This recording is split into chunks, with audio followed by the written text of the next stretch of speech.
Hello everyone, I'm the Fallen 835, also known as Robert, and today I'm here to review Bioshock 2. Bioshock 2 is a first-person shooter video game. It was developed by 2K Marin and was released in 2010 and was a sequel to the 2007 game Bioshock.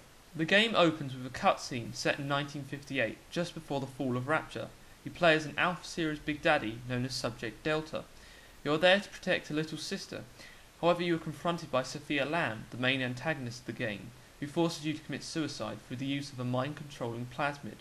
You wake up 10 years later, in 1968, with no recollection of past events.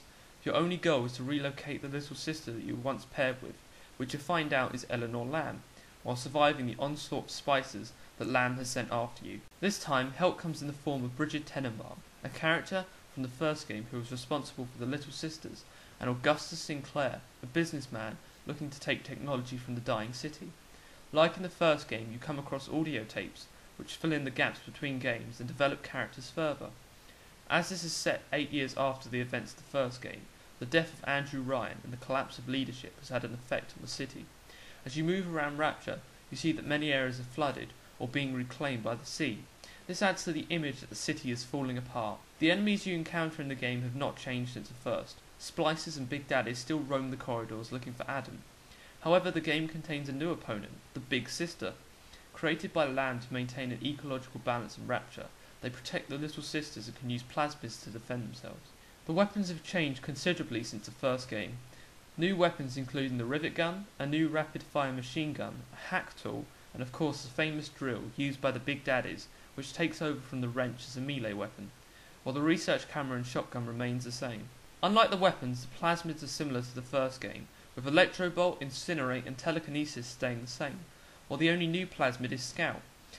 Again, the player has a limited number of plasmid slots for actively equipped plasmids, which can be changed at the gene bank. Also, additional slots and new plasmids can be purchased at the Gatherer's Garden, just like in the first game. Gene tonics remain the same, with new tonics used for the drill and rivet gun. In my opinion, has been improved.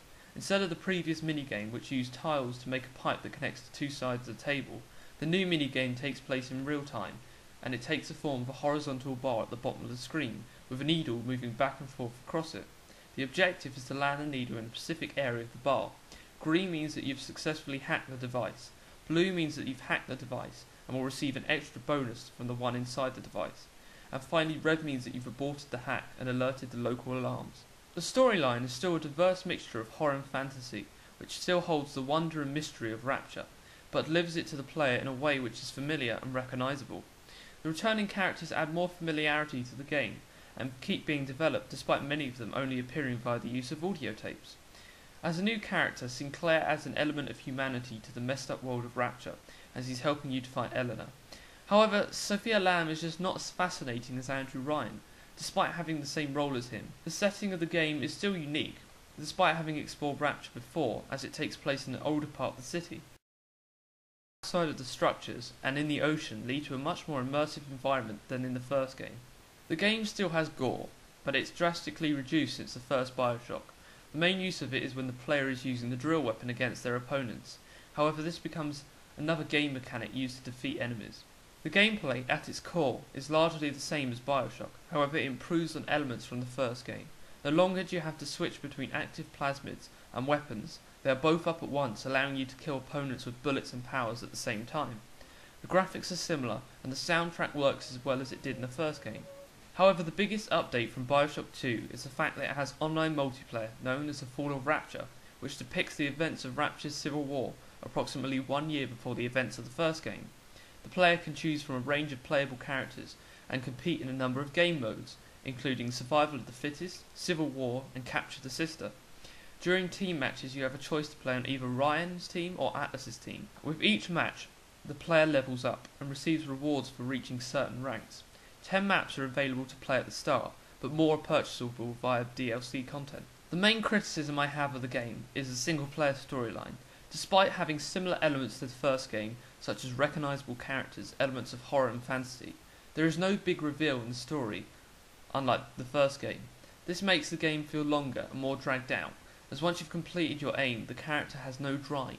This makes the elements of the story which are good to be overlooked because you just want to finish the game to see if the ending can make up for any plot that is missing. In my opinion, it lacks the unexpected plot change, which is why I love the first game so much. So overall, Bioshock 2 is a game of two halves, the campaign and the multiplayer. The main campaign storyline is good, but it lacks vital elements which made the first game so memorable.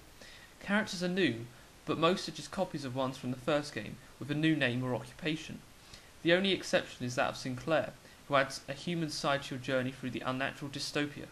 The combat has been greatly improved by adding new weapons and upgrades, which refines the problems of the first game. However, due to the drawn-out length of the plot, the combat becomes tiring and fights become identical, leading to a lack of enjoyment.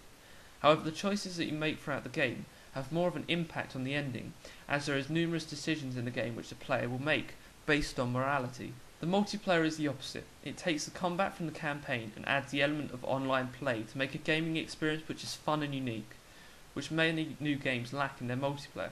The ranking system is quick, but still requires the player to take part in active matches. The maps reflect the ambience and the surroundings of the first game, while not hampering the combat in any way. The combat combines the use of plasmids and guns, while keeping the elements that were improved in the campaign. Finally, the extra DLC content means that more maps and characters can be available to the player, leading to a larger replay factor. So would I recommend Bioshock 2? Well, if you've played the first game and you wish to revisit the sunken city of Rapture, then I suggest purchasing it. Equally, if you're a fan of a unique multiplayer experience, then this is the game for you. However, if you haven't played the first game, then buy that instead. For that reason, I'm going to have to give it a 7 out of 10. So thanks for watching this review, and stay tuned for more game reviews in the future. Goodbye.